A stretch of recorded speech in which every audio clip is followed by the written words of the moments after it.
नमस्कार बंधुरा RG cooking चैनेले आपनादेर सबाइके स्वागत। आज निये हाजिर हये गेलाम निरामिष सोयाबिन आलू दिए पटलेर रसा। तो चलुन शुरू करा जाक। आमी एखाने बड़ो साइजेर सोयाबिन 100 ग्राम प्रथमे गरम जले लवण दिए 10 मिनट भिजिए रेखेछिलाम।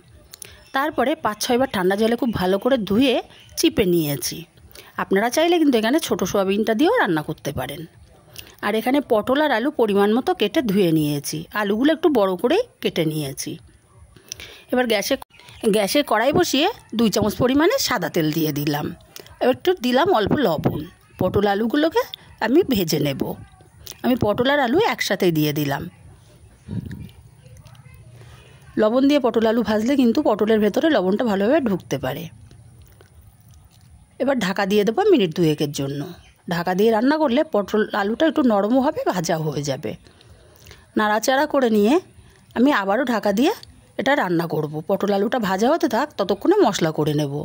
मिक्सचार जार निये नियेछि। एर मध्ये दिए दिচ্ছি हाफ इंची आदा कुचि करे, एकटा टमेटो दिए दिচ্ছি छोटो टुकरो करे केटे रेखेছিলাম। আর দিয়ে দেব স্বাদ মতো ঝাল। আমার 6টা-7টাই দিচ্ছি, আপনারা যে যেমন ঝাল পছন্দ করেন তেমন দেবেন। অল্প জল দিয়ে মিহি পেস্ট আমি তৈরি করে নিয়েছি। আর এদিকে দেখে নেব পটল আলুটা কেমন হলো। পটল আলুটা কিন্তু বেশ লাল লাল করে ভাজা ভাজা হয়ে গেছে। আমি এর চেয়ে আর বেশি লাল করব না। পটল আলুগুলোকে উঠিয়ে নেব।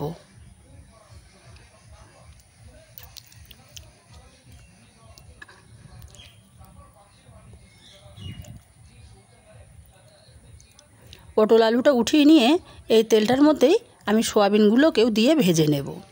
এইভাবে সোয়াবিন ভেজে রান্না করলে কিন্তু তরকারির টেস্টটা খুবই ভালো আসে। আমরা সময়তে কী করি, সোয়াবিন ওইভাবেই কাঁচা রান্না করি। ভেজে রান্না করলে সোয়াবিন টেস্টটা খুবই ভালো আসে।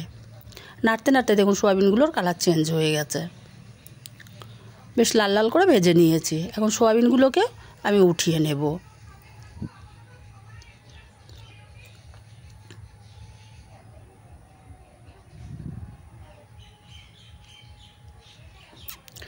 এবার এই কড়াইতে আমি আবার দিয়ে দেব 2 চামচ পরিমাণে তেল। তেলটা গরম করে অল্প একটু গোটা জিরে ফোড়ন দিলাম আর একটা তেজপাতাকে ছিঁড়ে দিয়ে দিলাম। আর দেব একটা মুখ ফাটানো এলাচ। আমি এলাচটার মুখটা ফাটিয়ে নিয়েছি। ফোড়নটা কয়েক সেকেন্ড ভেজে নেব একটা সুন্দর মিষ্টি গন্ধ বেরোনো পর্যন্ত। সুন্দর গন্ধ বেরিয়ে গেছে। আমি এখানে দিয়ে দেব পেস্ট করে রাখা মশলাটা। মশলাটাকে মিনিট খানিক একটু কষিয়ে নেব। এর মধ্যে দিয়ে দেব আমি সামান্য একটু কাশ্মীরি লঙ্কার গুঁড়ো। যেহেতু আমি কাঁচা লঙ্কা দিয়ে রান্না করছি কালারের জন্য হাফ চামচ দিলাম হলুদ গুঁড়ো, হাফ চামচ দিলাম ধনে গুঁড়ো আর হাফ চামচ দেব জিরের গুঁড়ো। মশলাটাকে কষিয়ে নেব বেশ কিছুক্ষণ ধরে। মশলা যত ভালো করে কষানো হয় তরকারির স্বাদ কিন্তু দ্বিগুণ বেড়ে যায়।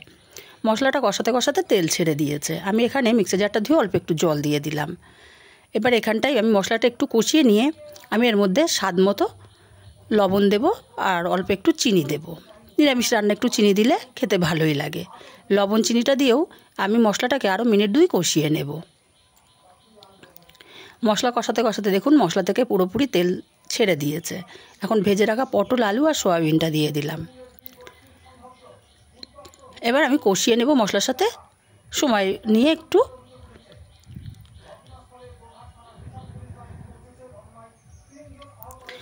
সোয়াবিন আলুটা কষাতে কষাতে কিন্তু দেখুন শুকনো শুকনো লাগছে। আমি এখানটা অল্প একটু জল দিয়ে আরও কিছুক্ষণ কষিয়ে নেব। এরকম জল দিয়ে কষিয়ে কষিয়ে রান্না করলে কিন্তু তরকারির স্বাদটা খুবই ভালো আসে।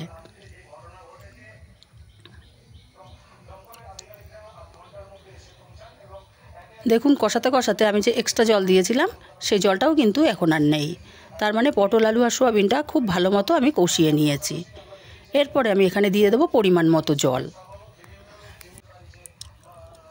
এখানে জলটা খুব বেশি দেওয়ার দরকার নেই, বা আপনারা যদি ঝোল পছন্দ করেন তাহলে জলটা বেশি দিতেই পারেন, কিন্তু আমি খুব বেশি ঝোল করব না। নেড়ে চেড়ে আমি ভালো করে মিশিয়ে দিলাম। এবার ঢাকা দিয়ে রান্না করব লো ফ্লেমে 5 থেকে 7 মিনিট। 5 মিনিট পর ঢাকাটা খুলে নিচ্ছি। দেখুন আমার আলুটা কিন্তু সম্পূর্ণ ভালোভাবে সেদ্ধ হয়ে গেছে। এখন এখানে সামান্য একটু গরম মশলার গুঁড়ো দিয়ে দিলাম। আর যেহেতু নিরামিষ রান্না তাই একটুখানি ঘি দিলাম।